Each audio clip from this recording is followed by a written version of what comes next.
Hey Alex, I just want to respond to your 3-minute dump with my own feedback via video. I think you're doing great. And I think one of the hard parts about this phase of relationship is that you're learning to become differentiated, which means that you're owning your own emotional life and you're letting your spouse own their emotional life. And this is new territory for both you and for your wife. And it does not happen instantly, and it does not happen in tandem in the same way. And so I just want to remind you of there's like 4 stages to this, and it's difficult. That first stage is you coming to a place of really deeply accepting yourself and owning yourself and being self-reliant, which means that you gain the awareness that what you feel is yours. It's not coming from people, it's not coming from your wife, it's coming from your thoughts. And that takes a while, and you're doing a great job with this. And so part of that phase 1 of owning yourself and accepting yourself is just doing the reps of understanding that your hard emotions do not come from her, and doing the work to address why they're coming up for you. You've done that, stage 1. Stage 2 is you offering the newfound deep acceptance of yourself to your wife. Okay, that's where we take the unconditional high regard we have cultivated in stage 1 for ourselves. And because it is healing ourselves, we're experiencing connection with ourselves, we're letting go of judgment of ourselves, we stop believing our interpretations of our observations, and we just hang on to the observation, and we start doing that outwardly, which means we observe what our partner's doing without interpreting it as being personal, as being hurtful, as being the cause of our challenges, etc. Right? That's where the 4 agreements come in, specifically to do not take it personally. You're also doing a great job with that. Now, when we do that, those first 2 stages, that could take a year. And in most cases, the men I work with, it does. The 3rd stage is that, and it's related to stages 1 and 2 happening with increasing consistency, is when your spouse starts to be able to go through the same process you did. The reason they can do that is because when they're sitting there spewing their blame, their victimization, they're living in stories of an external locus of control, when they're sitting there believing that you are the problem and source of their pain, they're not behaving badly, they're not choosing this. This is just a person stuck in their head. And you've been going on a journey in phases 1 and 2 of getting out of your head and into your heart. That also takes you out of the drama triangle and into the empowerment triangle. It takes you out of an external locus and into an internal locus. There's a huge shift going on in stage 1 and 2. And that stage has not happened for your wife yet. And it would be a mistake to critique her for this, to feel like there's something wrong with her. She's just a human that's stuck in an external locus of control story or stories where she can't have the life she wants until you change. And she hasn't figured out yet that this is a bankrupt way of thinking, and you're going first in the relationship as being that person, and you're doing a great job. Now the patient part happens, okay, where it's just letting unconditional high regard, which has created all this green growth in you, in a tree metaphor, and now it has to harden into brown, solid, durable wood. I want you to think about yourself as an oak tree in this time, which means for the oak tree, you've got about two weeks a year, 4 weeks maybe, of green growth, and the rest of the year is the hardening of the green growth into the wood. Now, oak does not grow quickly, but we use it for building very strong things. You may have heard me say in other videos, squash, on the other hand, grows feet a day. And we don't build anything out of squash because it has no real ability to have strength to it. So be an oak, not a squash, and just let yourself harden here for a while. While you're doing that, the woman in your life who you're in relationship with, she's going to be headed into a new experience, and that's going to happen as she emotes from this place of feeling pain and feeling victimized and feeling like you're the source of the problem. And when she does that, because you're a man that holds on to himself, that knows who he is, that doesn't need to defend, that doesn't take it personally, you can create this lighthouse kind of energy about you where you keep giving your partner emotional safety, which means because you've let go of transactionality and because her words don't hurt you, because her stories don't hurt you, her beliefs don't hurt you, you're just able to be present. This is what we call holding the bucket, right? Which allows you to kind of backstop your partner's emotions. It allows you to hear them without needing to be defensive and judgmental and hurt, and then just be present.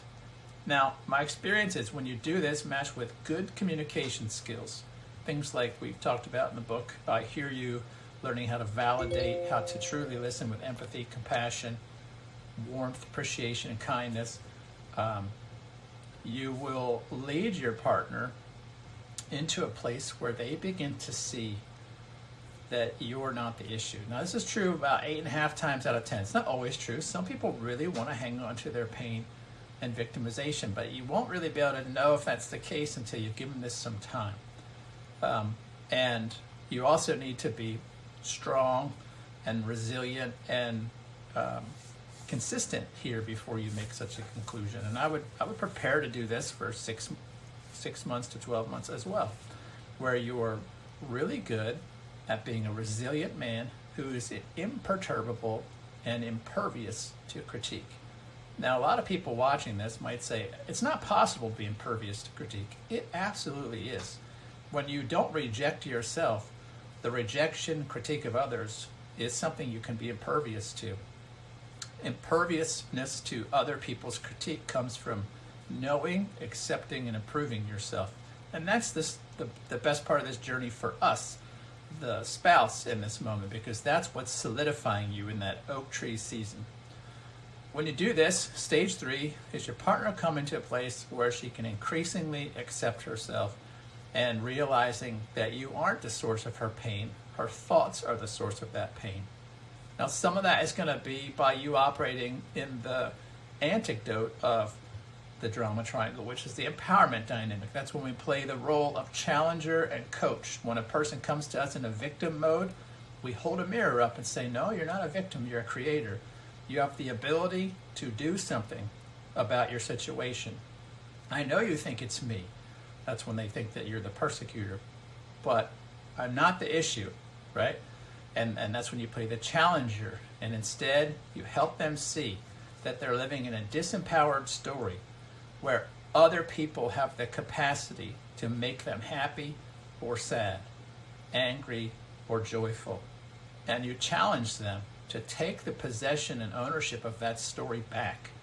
You challenge them to be the leader in their own life and to stop giving that power to other people, to stop living in externally locused stories where they can only have what they want when other people and circumstances change.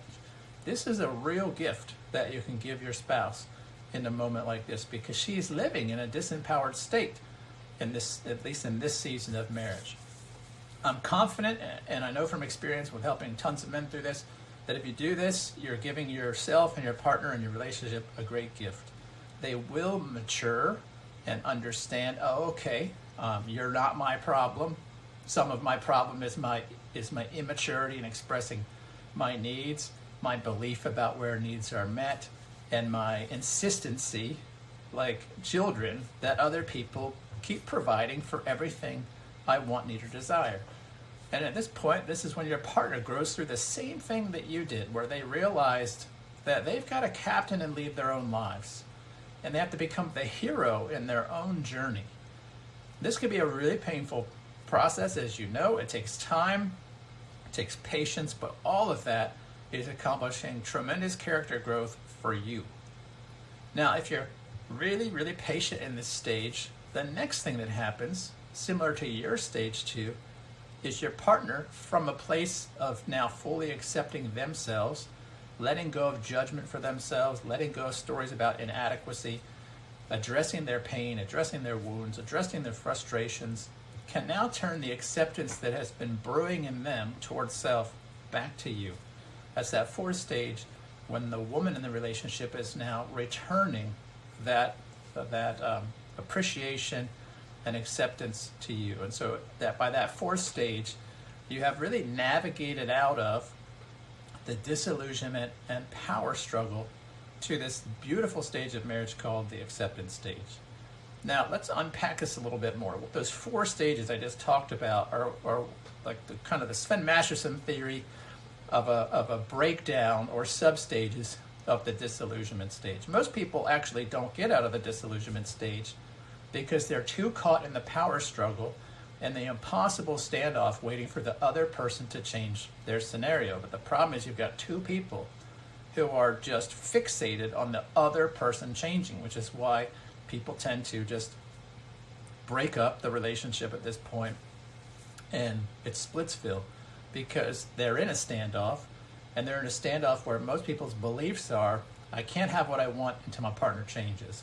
And because your partner feels the same way, there's no option, right? But when you take this approach I'm talking about through these four stages of disillusionment, it actually addresses the power struggle, because the man, in this case, I'm talking to you because you're a man and I work with men, the man breaks the power struggle by himself refusing to look to his partner to address his emotional pain. He goes first in this. It's hard, right? It's hard because you feel pain, you feel frustrated, and you're letting go of the belief that your partner is responsible to fix that. You're stepping out of the victim role and into the victor role. And that is an extremely empowering thing to do, but very difficult. But it is how you navigate out of the disillusionment stage and power struggle stage of marriage, and how you enter the acceptance stage. That thing I just told you, if people out there tell you, oh, this can happen in 3 months or 7 weeks or 90 days, they're, I would say, probably inexperienced and perhaps a little bit delusional, because just the dynamics of how humans are, the way cognition works, the way learning works, the way trust is formed, it takes time. And I would just tell you, I would expect to be in that whole stage for maybe up to 2 years. I mean, you definitely, I'm not saying you're in misery for those 2 years, but that when you decide to lead yourself out of this, it's a time commitment. It takes a lot of time, a lot of grace for yourself and the other person, a lot of support, and this is where a community like Mentoring Men really helps a lot, but it is how you make it out of here. So getting back to kind of your original frustration, just know that when you're in stages, well, all of them, until stage 4, your partner is still going to offer you critique. They're still going to offer you complaint. They're going to say nasty things at times. It does not mean you should not have good boundaries for yourself. You absolutely should. But it does mean that you don't have to take it personally. It's not a sign that the marriage is doomed. It's just a sign that at the moment, your partner hasn't learned how to live outside of a victimized story where you're the villain. But I'm confident from experience that if you hang in there, if you lead yourself in the relationship, they will come to understand that differently, and your relationship will prosper.